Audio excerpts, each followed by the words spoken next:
Welcome to Madasaling Pinoy, your prayer partner. Ngayon ay Huwebes ng ika-25 linggo sa karaniwang panahon. Ang mabuting balita ng Panginoon ayon kay San Lucas. Noong panahong iyon, nabalitaan ni Herodes na tetrarka ng Galilea ang lahat ng ginagawa ni Jesus.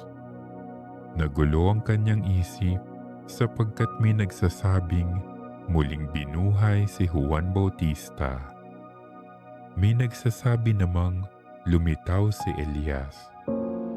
At may nagsasabi pang muling nabuhay ang isa sa mga propeta noong una. Kaya't ang sinabi ni Herodes, "Pinapugutan ko si Juan, ngunit sino ang nababalitang ito? Marami akong naririnig tungkol sa kanya." At pinagsikapan niyang makita si Jesus. Ang mabuting balita ng Panginoon.